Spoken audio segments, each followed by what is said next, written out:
어릴 때 혹시 성폭행 당하는 여성분이 있습니다. 어릴 때.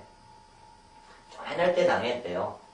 근데 기억을 못해요, 그때까지는. 근데 이 여성분이, 그러니까 의식은 이렇게 당했을 때 이렇게 힘들어요. 힘들면은 자기가 의식이 머리에 있으면요, 삶을 살아가지를 못해요. 그래서 인간은 그 의식을 차단을 해요. 이전에 까먹어요. 까먹게 만든다고요. 그래서 이 사람은 자기 어릴 때 상황을 기억이 안 나는 거예요. 어느 시기 전에는. 그런 경우가 있어요. 보면 그렇게 하면서 살아갑니다. 살기 위해서. 그래서 이 사람은 그 기억이 없어요. 기억이 없습니다. 그래서 자라면서 이제 남성을 사귀고 결혼을 하려고 사귈 때까지는 멀쩡하대요.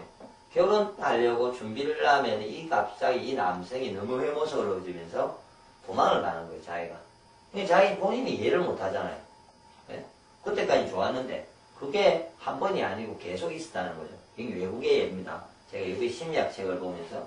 그래서 이 사람이 심리적인 부분의 문제를 가지고 상담을 해서 체면술 있잖아요. 이런 걸 해서 어릴 때 상황을 상기시켰어요. 어릴 때.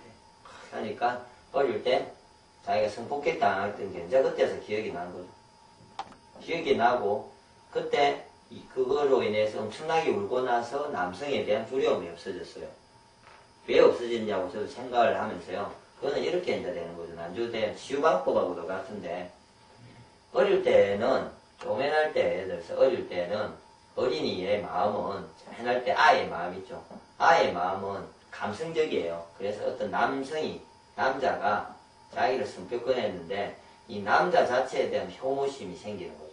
한 개인이 아니고 이 사람은 남자로부터 받았다고 생각해서 어릴 때 자기 머리에 박혀 있는 거예요. 그래서 까먹었죠. 그래서 남자는 그런 사람이에요. 근데 사귈 때까지 상관없는데 결혼하니까 그 혐오감이 확 올라오는 거죠. 무의식에서. 확 올라온다고요. 자기도 이해 못하게. 그러면은 갑자기 지금까지 모든 가정이 떠나서 무의식이 지배를 하기 시작하면요. 그 감정이 갑자기 돌변을 해요. 본인도 이해 못할 정도로. 그러면서 짜증이 나고 힘들어지는 거죠. 그런데 아까처럼 어릴 때를 다시 해석을 기억을 해서 지금 성인된 나의 입장에서 다시 보면요. 그때는 한 남자잖아요. 남자 전체가 아니고 한 사람이잖아요.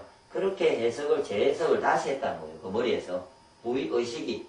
그래서 무의식한 때 의식이 계속 재해석을 해서 그거를 바꾸는 작업이 있은 거예요. 그 이후로. 그러고 나서 남성은 동계가가 아니고 그러지 못한 남성이 있고 그리고 착한 남성이 있다는 걸 완전히 이해를 하니까 몸은 무의식까지 바뀌지니까 결혼을 할 수 있는 거죠. 누군가를 좋아할 수 있게 바뀌는 거죠.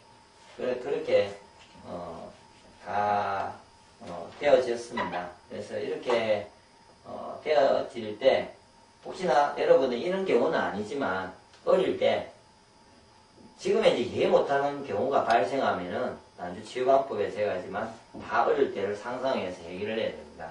그리고 사랑받지 못하고 자란 사람의 경우에요. 이 사람은 사랑을 갈구해요. 그러면 태도가 어떠냐면요. 제가 말하는 요 용어는 평화주의자가 돼요. 그러니까 누구하고 싸우는 걸 제일 싫어합니다. 논쟁이 붙으면 자기가 양보를 하는 거죠. 논쟁을 못 붙습니다. 네? 항상 피해 다닙니다. 자기가 사랑을 갈구하기 때문에. 저처럼 사랑을 많이 받잖아요. 어릴 때요. 그러면은 사랑을 뭐 이렇게 누군가로부터 모든 가족이나 자기가 이렇게 제가 아들 혼자다 보니까 대부분 쟤를 좋아해줘요. 그럼 사랑에 대해서 갈구를 안 해요. 그래서 누구하고 싸우면 저는 가감해요. 제 하고 싶은 대로 이야기를 하고요. 그 사람 안 만나면 뭐 안 만나도 되지 뭐. 이렇게 간단하게 생각하고 혼자 뚝 떨어져 놔도요. 또 새로운 사람 또 누군가 나는 얼마든지 나를 사랑해 줄 거다는 자신감이 있는 거예요. 근데 이 사람은 자신감이 없어요. 무의식에. 누군가 자기를 사랑해 주지 못할 거라야 돼. 갈구를 가지니까 사람이 누군가가 자기와 싸움이 생겨서 어떤 분쟁이 생길 때 그 자기의 무의식이 발동하는 거예요. 두려움, 자신감 없는 게. 그러므로 그 사람과 인간관계를 그대로 두기 위해서 무의식이 지배를 하면서 그냥 얼렁뚱땅 지내는 거예요. 혹시 주위에 그런 사람들이 보이면은 그런 사람 어릴 때 어땠냐 물어보면 어릴 때 사랑을 받지 못하고 자랐기 때문에 그런 사람이고 사랑을 워낙 받고 자란 사람은 좀 이렇게 너무 이렇게 칼같이 끊을 수도 있습니다.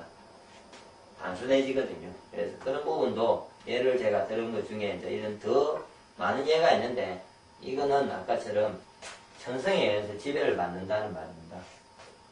예. 그래서 닿는 거고, 또 이거는 이제 좀 난주 치유방법에 대한 부분에서 놓을 부분인데, 다른 좀 부분인데 제가 그냥 의식의 지금 현재 생각의 폭을 좀 높여주기 위해서 하나를 제가 먼저 설명해드리고 치유방법을 설명하겠습니다. 혹시 에리포럼의 사랑의 기술을 보시면요, 조건적 사랑과 무조건적 사랑이 있습니다. 이걸 한 분석을 잘 해보시고 난주 제가 치유방법을 이야기할 때 답을 찾으시면 되는데, 조건적 사랑이라는 거는 A를 하면은 내가 뭐를 해줄게, B를 하면은 뭐를 할게. 그러니까 어릴 때요, 누구한테 그 사람이 한 행위에 대해서 어떤 결과를 주어지잖아요. 이런 걸 말합니다. 무조건 사랑은요, 어머니와 같은 사랑이죠. 조건적 사랑은 아버지와 같은 사랑이라거든요. 아버지는 조건을 잘 걸죠. 어머니는 이 사람이 A를 하든 B를 하든 나쁜 짓을 하든 좋은 짓을 하든, 예? 좋아하는 좋은 일을 하든 조건과 상관없이 항상 그 사람을 아들이기 때문에, 자기 자식이기 때문에 사랑해주는 사랑이 있고요. 그런 부류의 사랑이 있고요. 조건을 걸고 사랑해주는 사랑이 두 가지가 있어요. 근데 이거를 제가 말하는 이유가, 사람은요,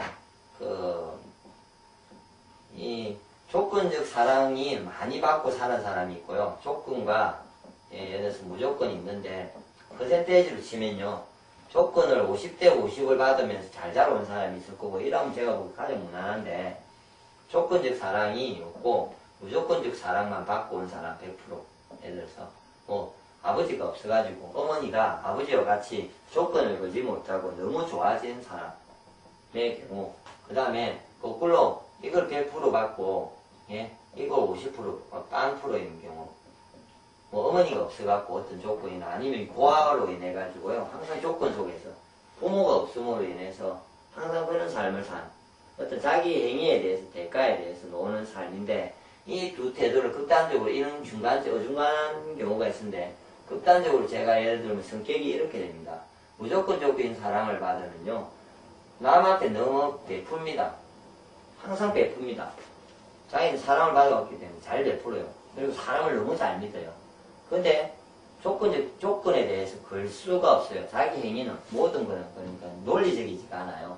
그래서 퍼주기 때문에 성공 못하고요. 항상 이렇게 좀, 인간은 좋은데, 사람은 좋은데, 특히 자본주의상으로 보면요, 능력이 떨어지는 사람으로 발생을 합니다.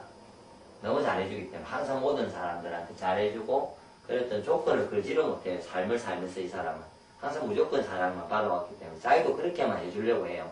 근데 조건적 사랑만 받아온 사람은요, 무조건적인 건 없어요. 이 사람은 자기가 누군가를 자기가 진득하게 사랑해주고 온 게 없기 때문에 항상 살면서 자기가 쟁취를 하기 위해서요.